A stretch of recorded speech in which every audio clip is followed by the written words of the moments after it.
सभी को जय मसीह की। परमेश्वर के नाम की महिमा हो। आज जिस वचन की हम चर्चा करने जा रहे हैं वह गलातियों की पत्री 6 अध्याय उसका 7 वचन। खुदा का वचन कुछ इस प्रकार कहता है, धोखा ना खाओ, परमेश्वर ठट्टों में नहीं उड़ाया जाता, क्योंकि मनुष्य जो कुछ बोता है वही काटेगा। आइए हम दुआ करें। मेरे महान जीवित परमेश्वर, धन्यवाद देते हैं प्रभु कि आप हमारी चिंता करते हैं प्रभु, और धन्यवाद देते हैं प्रभु कि आप हमसे बातचीत करने वाले परमेश्वर हैं। मांगते हैं पिता आज एक बार फिर आप मुझसे बातचीत करें प्रभु। बोलने वाला आपका आत्मा हमारे बीच हो प्रभु, और सुनने वाले कान तू खोल परमेश्वर पिता। जो कुछ आज तू मुझसे कहना चाहता है मैं उसे सुनूं प्रभु, और अपने चाल चलन की चौकसी करूं प्रभु, ताकि आज वचन के बोले जाने से प्रभु मेरी जिंदगी में एक बहुत बड़ा बदलाव और मेरा जीवन तेरे लिए महिमा का कारण बन जाए। यीशु मसीह के नाम में मांगते हैं, आमीन।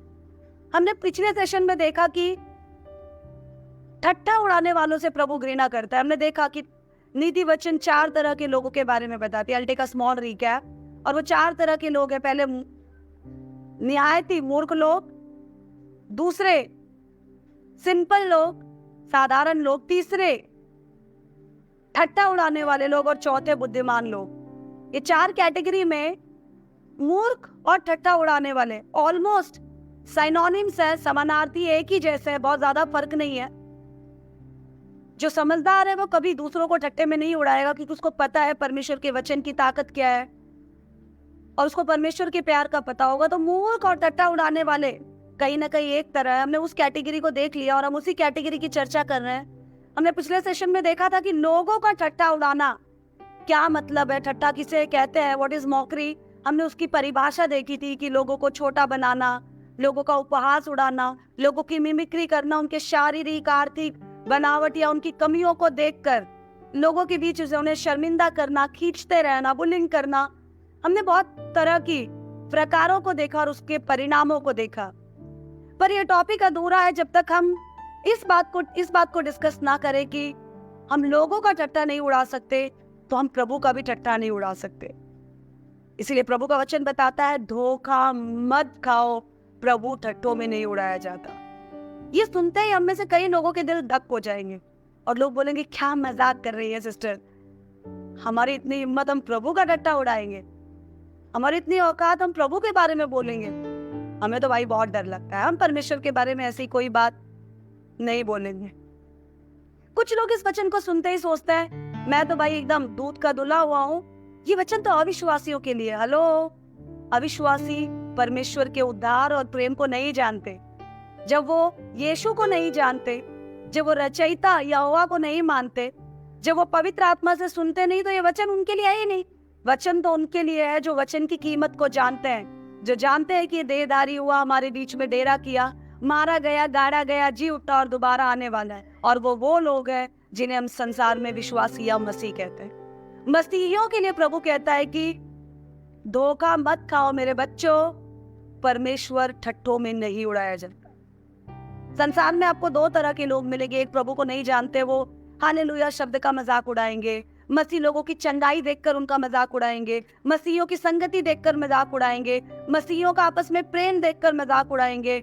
जब आप चर्च में जाने के लिए तैयार होंगे, जब आप लोगों से बोलेंगे, नहीं यार भाई मैंने पीना छोड़ दिया, जब आप कहेंगे नहीं मैंने इस तरह के रिश्तों में रहना छोड़ दिया, नहीं भाई, अब वो आपको बुलाएंगे लड़ाई के लिए, आप कहेंगे मैंने गाली देना छोड़ दिया, तो आपका मजाक उड़ाएंगे, वो आपका ठट्ठा बनाएंगे। यहाँ बात उनकी नहीं है, यहाँ बात उन लोगों की भी है जो परमेश्वर के कहलाकर परमेश्वर का ठट्ठा उड़ाते हैं। परमेश्वर का ठट्ठा उड़ाने का मतलब ये नहीं है कि हम परमेश्वर का मजाक उड़ाते हैं। इसका मतलब ये है, हम ध्यान से सुनिएगा प्लीज, बी वेरी केयरफुल, क्योंकि ये वचन आपके और मेरे लिए है। परमेश्वर का ठट्ठा उड़ाने का मतलब है परमेश्वर की बातों को हल्के में लेना या परमेश्वर की महिमा के विपरीत कामों को करना, अपने कामों के जरिए परमेश्वर का अनादर करना। ऐसा करके हम परमेश्वर को हल्के में लेते हैं और उसका ठट्ठा उड़ाते हैं। ये भी सुनकर हम में से बहुतों को लगता होगा, नहीं नहीं नहीं नहीं नहीं, मुझे तो बहुत डर लगता है भाई, मैं हर बात में इस चीज का पूरा ख्याल रखता हूँ, कि मैं परमेश्वर को हल्के में ना लूं, ये मेरी जिंदगी से कभी भी परमेश्वर की महिमा में कमी ना हो जाए, मेरी जिंदगी से कभी भी परमेश्वर अनादर परमेश्वर का ना हो, इस बात का मैं पूरा ख्याल रखता हूँ। आज हम लोग देखेंगे क्या सच में हम परमेश्वर का ठट्ठा उड़ाने वाले हैं। ठट्ठा उड़ाने का मतलब है परमेश्वर का अनादर करना। कुछ पॉइंट्स मैं आपके सामने रखूंगी। अगर आप इस तरह के कामों में लिप्त हैं तो बड़े दुख के साथ मैं आपको ये बताना चाहती हूँ कि हम अनजाने में of course, because you people love God, deliberately you will never do that. हम सब प्रभु से प्यार करते हैं और जानबूझकर हम ऐसे गुस्ताखी नहीं करेंगे, बट अनजाने में हम परमेश्वर का ठट्ठा उड़ाने वाले ठहरते हैं। जैसे कि हम पहले प्रभु को नहीं जानते थे और अब हमने जान लिया यीशु मसीह परमेश्वर का बेटा है, मेरे गुनाहों के लिए मारा गया, गाड़ा गया, जी उठा, और मैंने मसीह को पहन लिया। और जब मैंने मसीह को पहन लिया तो मेरे लिए जरूरी है कि मैं मसीहियत लोगों के सामने दिखाऊं। मैं कह रही हूं कई बार हम मसीहियत दिखाते हुए भी परमेश्वर का अपमान करते हैं। आप पूछेंगे कैसे? मैं कहूंगी जब हमारे अंदर सड़ाहट होती है पर हम बाहर से केवल दिखावे के लिए, आडंबर के लिए, केवल हम दिखावे के मसीही होते हैं। ढोंग की मसीहियत परमेश्वर को निरादर दिलाती है लोगों के सामने, क्योंकि आपका काम बोलता है कि आप असलियत में क्या है और आपकी जुबान बोल रही है कि आप तो बहुत बड़े भक्त हैं। Pretending to be a believer, ऐसा दिखावा करना कि मैंने उसको जान लिया, लेकिन अपने चाल चलन की चौकसी जब हम नहीं करते, अजीजों धोखा मत खाओ, क्योंकि परमेश्वर ठट्ठों में नहीं उड़ाया जाता। इसीलिए जब हम ये कहते हैं कि मैंने मसीह को जान लिया, तो हमें हर पल देखना है कि हमारा कैरेक्टर, हमारा रवैया भी उसके नाम की, उसके मसीहियत का ही प्रचार कर रहा है ना। वो ये तो नहीं बोल रहा कि हम शैतान के गुलाम हैं। हम हाथ ऊपर उठाकर, आंखें स्वर्ग की ओर लगाकर, मन में गालियां दे रहे हैं, अंदर ऊपर से एकदम पेंटिंग डेंटिंग सब बराबर है, अंदर सड़ाहट है। हम परमेश्वर का ठट्ठा उड़ाते हैं। We mock God by doing that. This is one thing. ये एक चिन्ह है। दूसरी चीज, हमने प्रभु को जाना, हमें पता है यीशु के नाम में पापों की क्षमा मिलती है। हम कमजोर हैं, आए दिन हमसे गलतियां हो जाती है। कोई ये कहता है कि मैंने पाप नहीं किया, वो झूठ कहता है। हम सब कमजोर हैं। प्रभु का वचन साफ साफ बताता है, शुरू से ही मनुष्य के मन में जो है वो पाप ही है। जन्म से हम पापी हैं। क्यों जन्म से पापी है? क्योंकि हमारे आदि पिता आदम ने पाप किया, और जब आदम ने पाप किया तब उनके अंदर थे। जब यीशु को हम जान लेते हैं तब हमें पापों से छुटकारा मिलता है। लेकिन उसके बाद हमारी ड्यूटी है, जो पाप की जिंदगी हमारी थी हम उसे छोड़े, अंगीकार करें, पश्चाताप करें और हम आगे बढ़े। लेकिन दूसरी बात, पर कई बार हम पश्चाताप केवल जुबान से करते हैं। हमने गाली दे दी, हमें थोड़ी सी बेचैनी हो गई, हमें पता चल जाता है अंदर कि चीजें गड़बड़ कर दी हमने। हम प्रभु के दास के पास आए या अपने आसपास रहने वाले विश्वासी भाई बहन के पास गए, मुझे यार भाई मेरे लिए प्रार्थना कर दे। क्यों, क्या हुआ भाई? आज ना थोड़ा लड़ाई झगड़ा हो गया, मेरा ना हाथ उठ गया यार, और मेरे मुझसे ना गाली निकल गई यार, मुझे पता है गाली देना पाप है, तू प्रार्थना कर क्योंकि बहुत सिर दर्द हो रहा है। वो भाई हमसे प्रार्थना करवाते, बोलते भाई बोलो गाली देना पाप है और लड़ाई झगड़ा करना पाप है। हम उनके सामने बोल रहे होते हैं जुबान से, बट अंदर से हमें एहसास नहीं होता कि ओ खुदा, मैंने जिस जुबान से तेरी महिमा करनी थी मेरे पिता, उस जुबान से मैं ऐसी बुरी बातें बोल रहा था। एक ही कुएं से, एक ही नलके से, पानी के एक ही सोते से ये गंदगी की और आशीष की दोनों बातें कैसे निकल सकती है? प्रभु, मैंने तेरे अपने जुबान से, जो कि तेरी पवित्र आत्मा का मंदिर है, इस शरीर का एक अंग इस्तेमाल करके खुदा तुझे छोटा बना रहे हैं। I'm so sorry Lord। वो फीलिंग नहीं होती हमारे अंदर, हम केवल जुबान से बोल रहे होते हैं, ओ प्रभु गाली देना, झगड़ा करना, लड़ाई करना, व्यभिचार करना पाप है। We never mean it। हम अंदर से महसूस ही नहीं कर रहे होते। ये जो दिखावे का पश्चाताप है, ये जो दिखावे का अंगीकार है, हमें से बहुत लोग करते हैं। अब देखिए, अपने अगुओं को आप फोन पे बोलते हैं, भैया बहुत तकलीफ है, प्रार्थना कर दो, भैया नींद नहीं आ रही, प्रार्थना कर दो, भैया ये प्रॉब्लम हो गई, प्रार्थना कर दो। और जब आपसे प्रार्थना कराते हैं तो हम बस मुंह से बोल रहे होते हैं, हमारा मन अंदर से पश्चाताप नहीं कर रहा होता। बाइबल बताती है जो अपने गुनाहों को मान लेता है, छोड़ भी देता है, उस पे दया की जाएगी। हम कई बार केवल जुबान से मानते हैं, अंदर से सोचते भी नहीं है। कई बार हम सोच लेते हैं यार छुटकारा मिल जाए, प्रभु तू माफ कर, मैं ध्यान दूंगा, पर छोड़ते नहीं है।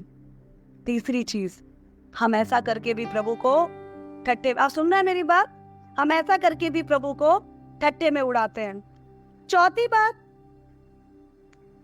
हम जब फंस जाते हैं या जब हम बहुत एक्साइटेड होते हैं, भावुक होते हैं, बहुत सारे वायदे करते हैं, प्रभु मैं तेरे भवन के लिए ऐसा करूंगा, प्रभु मैं तेरे लोगों के लिए कलीसिया के लिए मर मिटूंगा, जॉन दे दूंगा, ये कर दूंगा, वो कर दूंगा। मामला सेटल होते ही रात गई बात गई, हम सब भूल जाते हैं। वायदा करके, आपने किसी इंसान से वायदा नहीं किया, खुदा का कलाम साफ साफ बताता है तू अगर वायदा नहीं करता तो तू गुनाह में नहीं पड़ता। किसी ने कनपट्टी पे गन रखा के तो कहा नहीं कि तुम प्रभु से मन्नत मांगो, पर मन्नत मांग कर उसे पूरी ना करना बहुत बड़ा पाप है। स्वर्गदूतों के सामने तू मूर्ख ना ठहरला, इसलिए जो मन्नतें तूने मानी है उसे तो पूरा करना यहोवा के लिए।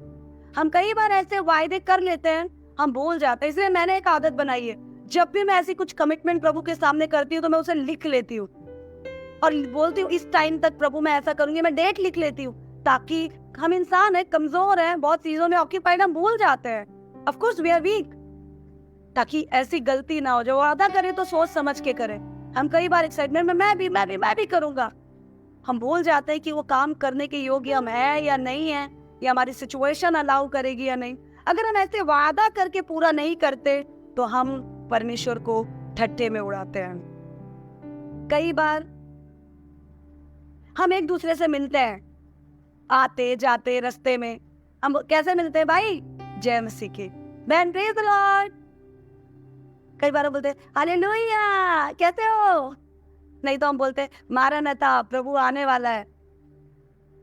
पर आपको पता है पिछले ही कुछ दिनों पहले प्रभु के एक दास से मेरी बात हुई और उन्होंने जैसे मुझे ना चाबी डालकर, जैसे उन्होंने मुझे पूरी तरह घुमा दिया मेरे दिमाग को। उन्होंने मुझे कहा, वो मेरे प्रेज द लॉर्ड का जवाब नहीं दे रहे थे, तो मैंने उनसे कहा कि आप मुझे प्रेज द लॉर्ड का जवाब क्यों नहीं देते, आप पास्टर हैं, प्रभु के दास हैं। तो उन्होंने कहा क्योंकि मैं आपको कुछ सिखाना चाहता हूँ। मैंने कहा प्लीज कहिए, मैं खुदा के कलाम से सीखने के लिए, मतलब मैं दासी हूँ परमेश्वर की, मैं बिल्कुल रेडी हूँ। उन्होंने बोला एक बात बताओ सिस्टर, आप दिन भर में बहुत सारे लोगों को फोन पे सामने मिलकर आप बोलते हो praise the Lord, praise the Lord, कितनी बार जय मसीह की बोलते टाइम आपके मन में सच में चल रहा होता है ओ खुदा तू महिमा के योग्य है, तेरी महिमा हो। मैंने बोला बहुत बार तो शायद मैं जुबान से ऐसे ही बोल देती हूँ, मैं ध्यान भी नहीं देते, बोलते हम परमेश्वर का ठट्टा उड़ाते हैं। कई बार हम महिमा कर ही नहीं रहे होते, हम ऐਵੇਂ, हमने एक शब्द औपचारिकता की तरह बना दिया है, जय मसीह की, जय मसीह की, और हम सोच भी नहीं होते हम कह क्या रहे हैं। क्या हमारे मन में चल रहा होता है मसीह की जय हो, क्योंकि वही जय के योग्य है, वो जय पे जयवंतु है। Praise the Lord because Lord you deserve all the praise and glory. हम कई बार सोच भी नहीं रहे होते हैं, हम केवल ऐसे ही आदतन बोलते जाते हैं। मसीही जीवन एक आदत का मोहताज नहीं होना चाहिए। मसीही जीवन एक जिंदा जीवन है। जब हम उसकी बात करने के लिए जुबान खोलते हैं तो हमारा तन मन धन एनर्जी कंसंट्रेशन इसी बात पे होना चाहिए कि मेरे पिता की महिमा की बात हो रही है, यार ही इज ग्रेट। जब हम ऐਵੇਂ ही लोगों को ग्रीट करते हैं, सिर्फ फॉर्मेलिटी में, हमने आदतों में जब प्रभु को सिर्फ बनाए रखा है, जुबान से तो बोलते हैं मन कहीं और होता है, अजीजों हम प्रभु को ठट्ठों में उड़ाते हैं। आप सुन रहे हैं? हम कई बार आराधना में आते हैं, मैं आपको प्रकार बता रही हूँ, हम कितने प्रकार से इस काम को बड़े मजबूती से करते जा रहे हैं इतने सालों से। हम कई बार आराधना के लिए संडे इकट्ठा होते हैं, हम गीत गा रहे होते हैं। कई लोगों को मैं देखती हूँ वो आराधना कर रहे होते हैं, फोन हाथ में होता है नीचे, उसके बाद आराधना चिट-चैट चल रही है और गाना गा रहे हैं। क्या ये महिमा हो रही थी? कई बार मैं देखती हूँ स्टेज पे या बाहर या होम मीटिंग्स में हमारे भाई लोग ढोलक बजा रहे होते हैं, हारमोनियम बजा रहे होते हैं और बजा ऐसे रहे होते हैं और पब्लिक को देख रहे होते हैं। आप परफॉर्म कर रहे हैं, स्तुति कर रहे हैं। परफॉर्म करना है तो आप सेक्युलर आर्टिस्ट बन जाए, स्तुति करना है तो आंखें बंद करके दिल से इसकी इबादत करें ना। ये जो हम दिखाते कुछ और है और कर कुछ और रहे होते हैं, गा रहे होते हैं लेकिन लोगों को दिखाने की कोशिश करते, देखो भाई स्वर्ग में सबसे आगे मेरा नंबर लगेगा, महिमा तो मेरे से बेहतर कोई कर नहीं सकता। हम प्रभु को ठट्ठों में उड़ाते हैं। मैं कई बार लोगों से कहती हूँ जब आप सच में आराधना कर रहे होंगे ना, आप उसकी मौजूदगी को इस कदर महसूस करते हैं ना, ये मेरा व्यक्तिगत अनुभव है। आप मुझे कभी मतलब रेयरली कैजुअली गाते देखोगे, मैं नहीं गाती, करती थी, पर किसी ने मुझे सिखाया प्रभु के जन ने, मैंने छोड़ दिया। आज मैं आपको बता रही हूँ, छोड़ दीजिएगा। प्रभु के गीत मनोरंजन के लिए नहीं होते हैं, प्रभु के गीत परिवर्तन के लिए होते हैं। जब आप उसकी इबादत के लिए गाते हैं तो आपको कैसे पता चलेगा? पहली चीज, जब आराधना कर रहे होंगे तो आपको इर्द गिर्द क्या है उसका ध्यान नहीं होगा। दूसरी चीज, आंखें खोलने का मन नहीं करेगा। You will not feel like opening your eyes. आपको लगेगा बस वो और मैं और मेरा प्रभु, और कोई चीज नहीं। शायद यही कारण था जब दाऊद अपने नगर में वाचा के संदूक को ले आता है, वो इस कदर इबादत कर रहा होता है कि दास दासियों नौकरों चाकरों के भी उसके कपड़े कहाँ जा रहे हैं उसकी सुध बुध ही नहीं रहती। वो प्रभु में खोया हुआ होता है। हम खोकर आराधना नहीं करते, हम दिखाकर आराधना करते हैं। हम प्रभु की ओर ध्यान नहीं लगाते, हम ऑडियंस की ओर ध्यान लगाते हैं। हमारी जुबान बोल रही होती पर हमारा मन कहीं भी उसकी स्तुति नहीं कर रहा होता। अगर हम ऐसा करते हैं तो हम प्रभु को ठट्टे में लेते हैं। धोखा मत खाओ कि परमेश्वर को ठट्टे में नहीं उड़ाया जा सकता। कई बार हम प्रचार करते हैं, बाइबल उठा लेते हैं, दूसरे दिन ही हमें प्रचारक बन जाना है। बहुत लोगों को बहुत आग होती है अंदर से सेवा की। मैं आपको एक बात बताना चाहती हूँ, सेवा हम नहीं करते, सेवा परमेश्वर करवाता है। जब तक परमेश्वर ना कराए, आप बाइबल लेकर कितना ही घूम लो, आप हारमोनियम लेकर कितना ही घूम लो, प्रभु की उपस्थिति आपके जीवन में महसूस नहीं होगी। अब आप कहेंगे वो मुझे कैसे पता चलेगा परमेश्वर करा रहा है? वेरी सिंपल, जब आपने प्रभु को जाना और आपने यीशु को अपना प्रभु गुरु उद्धारकर्ता स्वीकार किया और आप उसके पीछे चलना शुरू हुए, तो हर समय जब तक यीशु बादलों पे नहीं आ जाता, आपका हमेशा एक ही फोकस होगा, प्रभु मैं क्या करूं कि तो खुश हो जाए। प्रभु मेरी इस आदत को मुझसे हटा प्रभु, ताकि मैं तेरे और करीब आ जाऊं। प्रभु मेरी इस कमी पे तू वर्कआउट कर। प्रभु मैं अभी भी यहाँ कमजोर हूँ, प्रभु मुझे तेरे करीब आना है। एक ही दौर, किसी पादरी, किसी सीनियर पादरी, किसी अपोस्टल, किसी प्रॉफिट के करीब जाने की इच्छा नहीं होगी। सिर्फ स्वर्ग और पृथ्वी के परमेश्वर के करीब जाने की आपकी चाहत होगी। दूसरे क्या कर रहे हैं उसमें आपको कोई दिलचस्पी नहीं होगी। मुझे बड़ा अच्छा लगा, एक प्रभु के दास को मैंने कहते हुए सुना, there is no perfect church in the world. बहुत लोग बोलते हैं चर्च अच्छा नहीं, मैं आ नहीं जाऊंगा, वो चर्च अच्छा नहीं है। परफेक्ट चर्च नहीं है। हम लोग परफेक्ट बनने के लिए चर्च में जुड़े हुए हैं, ताकि हम सब मिलकर एक दूसरे को परफेक्ट बनाते हुए यीशु के साथ बादलों में पाए जाए। परफेक्ट तो केवल हमारा प्रभु है। So don't try to find the perfect church, try to make one, try to be one. हम चर्च में नहीं जाते, हम खुद चर्च है, इसलिए खुद परफेक्ट बनने की कोशिश करेंगे। जब आप अपने चाल चलन की चौकसी करेंगे तो जानते हैं क्या होगा? सेवा ऐसे होगी, एक ग्लास खाली है, वो हमारी जिंदगी है, उसमें जब आप थोड़ा पानी डालेंगे और डालेंगे और डालेंगे, और जब ग्लास लबालब भर जाएगा तो उसमें एक बूंद भी पानी वो गया तो वो छलकेगा, और गया तो और छलकेगा, और गया तो और छलकेगा। उसके बाद ग्लास के चारों ओर से वो पानी बहना शुरू होगा। अगर उसके बाद आप रुके नहीं, पानी डालते रहे, तो वो पानी धीरे धीरे ग्लास के चारों ओर फैलना शुरू होगा। उसके आसपास की किताबें, आसपास के कपड़े, आसपास के बच्चे, लोग, जो भी रखा है, वो धीरे धीरे गीले होने शुरू हो जाएंगे। जब वो भीगेंगे तब उन्हें पता चलेगा भरे हुए ग्लास से पानी छलक रहा है। ये है सेवा। हम कूद कूद के प्रचार नहीं करेंगे। सेवा ऐसी है, हम अपने आप को उसकी आत्मा से भरेंगे, अपने चाल चलन की चौकसी करेंगे। हमारे चाल चलन में, हमारे स्वभाव में, हमारे बोलने में, हमारे उठने में, हमारे रिएक्शंस में, हमारे नजरिए में, हमारे चीजों को पाने में, रखने में, देने में एक अलग सा बदलाव आ जाएगा।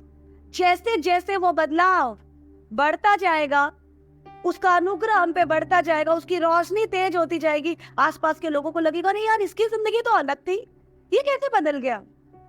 और वो लोग आपकी जिंदगी को ऑब्जर्व करना शुरू करेंगे। ग्लास से अब पानी धीरे धीरे नीचे आना शुरू हुआ, और वो आपके बारे में इंक्वायर करना शुरू करेंगे, पहले ये भाई ऐसा नहीं था, पहले ये बहन ऐसी नहीं थी। वो लोगों से पूछेंगे, तब लोग आपके बारे में बताएंगे, हाँ इसको प्रॉब्लम्स थी, हाँ इसकी आदतें खराब थी। ये कहीं तो प्रार्थना में जाता है। ग्लास का पानी धीरे धीरे दूसरों तक पहुंचना शुरू हुआ। फिर वो आपके पास आएंगे और बोलेंगे, भाई एक बात बता, तू ऐसे कैसे बदल गया, तेरी जिंदगी ऐसे हरी भरी कैसे हो गई। तब आप बोलेंगे, मेरे प्रभु ने मुझे चंगा किया, मेरे प्रभु ने मुझे बदल दिया। पहले आप लोगों को लूटते थे, अब आप दिल से लोगों के साथ बांट कर अपने प्यार को, अपनी उनकी जरूरतों को समझकर बांट कर आप उनकी भी पूर्ति कर रहे हैं। लोग बोलेंगे यार तू तो लूटता था, कैसे कैसे तूने देना शुरू किया? आप कहेंगे मेरे प्रभु ने मुझे अपने प्यार से भर दिया। ये है सेवा। मैं कॉलेज में थी तो एक कहावत हम बोलते थे, जेब में नहीं लगता खाए पान कलकत्ता।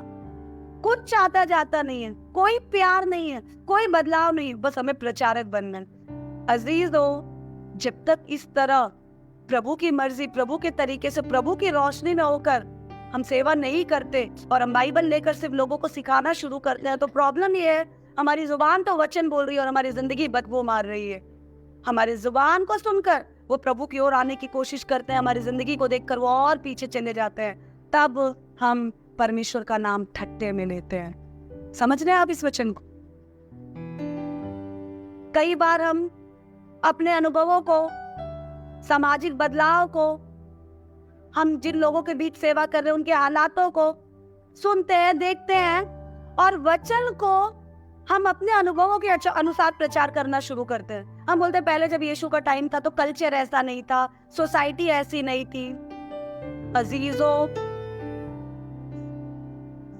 सदी चाहे कोई भी रही हो, साल चाहे कोई भी रहा हो, जगह चाहे कोई भी रहा हो, सोसाइटी चाहे कैसी भी रही हो, परमेश्वर कल, आज और कल एक सा है। उसके सिद्धांत लोग, जेंडर और समय के अनुसार बदलते नहीं हैं। इसीलिए जब हम परमेश्वर के सिद्धांतों की जगह कल्चरल और सोशल, सामाजिक और सांस्कृतिक सिद्धांतों को वचन की तरह सिखाने लगते हैं और लोगों को बोलने लगते नहीं आज के टाइम में ऐसा ही करना है, मैं आपको बता रही हूँ परमेश्वर को ठट्टे में उड़ाते हैं। God's doctrine will never change. प्रभु अपने वचनों से बदलता नहीं। बाइबल बार बार बताती है बहुत काम यीशु ने किए, सब कुछ लिखे जाते तो संसार की सारी पुस्तकें कम पड़ जाती, बट जितना मुझे और आपको इस जिंदगी में जरूरी है वो सब कुछ इसमें लिखा गया है। इससे बाहर, इससे कम, इससे ज्यादा सिखाने की जरूरत नहीं है। जब हम इस तरह के कामों में लिप्त होते हैं तब हम प्रभु के वचन को, प्रभु के काम को, हम प्रभु के नाम को ठट्टे में उड़ाते हैं। हम कलीसिया में तो आ जाते हैं, आने के बाद संडे इकट्ठा होते हैं। मैं अच्छे से गारंटी के साथ कह सकती हूँ अब 100 संडे आते होंगे या 50 संडे आते होंगे, कुछ संडेज आपको लगता होगा ओ यार आज ऐसा लगा जैसे प्रभु मुझसे ही बात कर रहा था, क्योंकि उस समय आप प्रभु के लिए आ रहे होते हैं। ज्यादातर समय आप औपचारिकता के लिए आ रहे होते हैं, formality, praise the Lord, Sunday church हम जाएंगे, वर्शिप करेंगे। कई बार हमें ही नहीं पता होता, हम प्रभु से बात किए बिना ही जाते हैं और उसी तरह वापस आ जाते हैं। हमारा परमेश्वर रीति रिवाजों का, हमारा परमेश्वर आदतों का, हमारा परमेश्वर औपचारिकता का परमेश्वर नहीं है, जिंदा खुदा है जिसकी आराधना हम करते हैं। इसलिए जब आप बोलते हैं, अंगीकार करते हैं, जब आप एक दूसरे से मिलते हैं, जब आप गीत गाते हैं, जब आप स्तुति करते हैं, जब आप दान देते हैं, जब बात करते हैं, प्रचार करते हैं, एक बार देखें क्या आपका मन, क्या आपकी कनेक्टिविटी उसके साथ बनी हुई है। सोचो, हम जुबान से प्रेज द लॉर्ड कर रहे हैं लेकिन हम उसकी महिमा नहीं कर रहे। हम गीत तो गा रहे हैं, हम आराधना नहीं कर रहे हैं। हम दान तो दे रहे हैं, गुप्त दान देकर किसी को प्यार दिखाने के लिए नहीं कर रहे हैं, हम बड़ा बनने के लिए कर रहे हैं। बहुत सारे काम हम मसीह का वेश धारण करके करते हैं पर हम मसीहियत को धारण नहीं करते हैं। प्रभु का वचन बताता है धोखा ना खाओ, क्योंकि परमेश्वर ठट्ठों में नहीं उड़ाया जाता। तुम जिस नाप से नापोगे, जिस तरह का आडंबर, जिस तरह की ड्रामेबाजी आजकल तुम कर रहे हो, प्रभु का वचन बताता है उसी नाप से तुम्हारे लिए भी नापा जाएगा।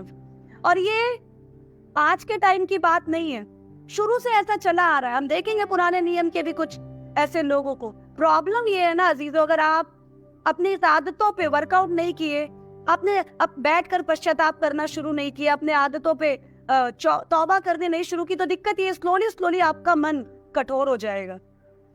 कठोर होते होते ये इल्यूशंस, ये डिल्यूशंस, इन भ्रम को आप सही मानने लगेंगे। जो मैं सिखा रहा हूँ वो सही है, जो मैं कर रहा हूँ वो सही है। जब दूसरे आपको सिखाएंगे तो आप बोलेंगे बस रहने दो, मुझे पता है मैं क्या कर रहा हूँ। और करते करते एक समय आएगा जब हम नाश हो जाएंगे।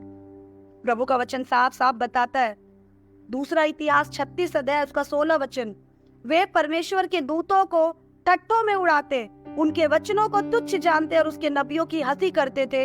अतः यहोवा अपनी प्रजा पर ऐसा जुल्फा की वचन बचने का कोई उपाय ना रहा, प्रभु ने खत्म कर दिया। एक और काम मसीहियों के बीच होता है, वो पॉइंट मुझसे मिस हो गया, मैं शेयर करूंगी। हम सेवा नहीं करते, लेकिन बहुत सारे इर्द गिर्द हमारे लोग अपनी कमी गति में थोड़े बहुत में सेवा कर रहे हैं। खुद तो हम नहीं करते, पर सेवकों के लिए उनको खींचना, उनकी कमियां निकालना, उनकी एक्टिंग करना, उनको गिराना, बैठकर उनकी बुराई करना, प्रॉपर व्यवस्थित चाय पार्टी के साथ हम बराबर करते हैं। प्रभु के कामों की निंदा, प्रभु के दासों की निंदा, कलीसिया की निंदा, चर्च में आगे बढ़ रहे लोगों की निंदा। अगर हम ऐसा करते हैं, खुद तो कुछ कर नहीं रहे, जो कर रहे हैं उनको हम छोटा समझते हैं। मैं आपको बता रही हूँ, जिसने परमेश्वर के काम में हाथ डाला वो हाथ किसी काम के नहीं रह गए अजीजों। हम प्रभु के कहला के प्रभु के ही काम में रोड़ा डालने वाले ठहरते हैं, और ऐसा करके हम प्रभु को ठट्टों में उड़ाते हैं। बाइबल बताती है एलीशा, जो कि परमेश्वर का एक नबी था, वो एक जगह से गुजर रहा था और वहां कुछ लड़कों ने उसे देखा और उसका ठट्टा उड़ाया। यदि आप पढ़े दूसरा राजा 2:23, वहां से वो बेतेल को चला और मार्ग की चढ़ाई में चल रहा था कि नगर के छोटे लड़के निकलकर उसका ठट्टा करने लगे। हे तंदुए चढ़ जा, हे तंदुए चढ़ जा करके उसको छेड़ने लगे। कुछ नहीं हुआ, थोड़ी देर में रीछनी निकली और वहां से उसने करीब 42 लड़कों को वो उसने खा ली वो, और खत्म हो गए वो सारे के सारे। परमेश्वर को ठट्टे में उड़ाने वाला हल्के में नहीं लिया जाएगा। राजा हेरोदेस यीशु मसीह को ठट्टों में उड़ा रहा था। आपने पढ़ा होगा अगर प्रभु के वचन को, लूका 23:11, उसमें साफ साफ लिखा है, तब हेरोदेस ने अपने सिपाहियों के साथ उसका अपमान करके उसे ठट्टों में उड़ाया। पर अगर आप प्रेरितों 12:21 पढ़े तो वही हेरोदेस कीड़े पड़ के मर गया। यीशु के साथ 2 चोर थे। एक चोर बोल रहा था, अरे तू प्रभु का बेटा है, हम लोग तो यहाँ पाप के कारण लटकाएंगे, तू प्रभु का बेटा है तो अपने आप को बचा ले। उसने परमेश्वर के बेटे का मजाक उड़ाया। दूसरा चोर नम्र बन गया। उसके लिए यीशु ने कहा, आज ही तू मेरे साथ स्वर्ग में होगा। हम कभी कभी कुछ करते नहीं है, बट दूसरों को खींचने में हम कोई कमी छोड़ते नहीं है। मैं आपको बताना चाहती हूँ, परमेश्वर के काम का, परमेश्वर के भवन अर्थात कलीसिया का, अगुओं का मजाक उड़ाना, परमेश्वर को ठट्टे में उड़ाना है। उनके कामों में दिन रात कमी निकालना, परमेश्वर को ठट्टों में उड़ाना है। बेमतलब में प्रभु का नाम लेना, परमेश्वर को ठट्टों में उड़ाना है। हम जब बोलते हैं, हमारा दिमाग नहीं चलता, आदतन किसी काम को करते जाना, परमेश्वर को ठट्टों में उड़ाना है। इसीलिए आज मैं आपको उत्साहित करना चाहती हूँ, अगर ये वचन आपके कानों तक पहुंच रहा है तो आइए अपनी आंखों को बंद करें और जांचें, कहीं ऐसा तो नहीं हम भी इसी फॉर्मेलिटी में, इसी बार में बह जा रहे हैं। Aren't we really active and alert while talking? बातों को बोलते समय, अपनी जुबान से प्रभु की बातें करते समय, गीतों को गाते समय, उसकी चर्चा करते समय, एक दूसरे से मिलते जुलते समय, क्या हम सच में प्रभु की महिमा कर रहे हैं? कलीसिया में जब हम बैठे हैं, क्या हम सच में उसकी स्तुति कर रहे हैं? क्या हमारी जिंदगी उसका बखान कर रही है? या हम ढोंग में चल रहे हैं, या हम नजरअंदाज किए जा रहे हैं? चाहे जो भी है, आइए आज हम अपने आप को जांचें और प्रभु से कहें, प्रभु तू मुझसे बातचीत कर। Lord I thank you for this beautiful time. प्रभु इस खूबसूरत समय के लिए धन्यवाद देते, मांगते हैं प्रभु कि तू अपने लोगों से बात कर। और आज की सुबह परमेश्वर तू हमें सचेत कर कि प्रभु अपने कामों के जरिए हम तेरी महिमा करें। प्रभु तेरा अपमान करने वाले, तेरा निरादर करने वाले, या तुझे हल्के में लेने वाले, दिखाने वाले ना ठहर। तेरे वचनों को, तेरी बातों को हमने हल्के में लिया या तुच्छ जाना प्रभु, तो हम माफी मांगते हैं प्रभु की इन बातों के जरिए मैं अपने आप को और जांच सकूं और मेरे जीवन और मेरे चाल चलन से प्रभु मैं तुझे महिमा दे सकूं। यीशु मसीह के नाम में मांगते हैं, आमीन।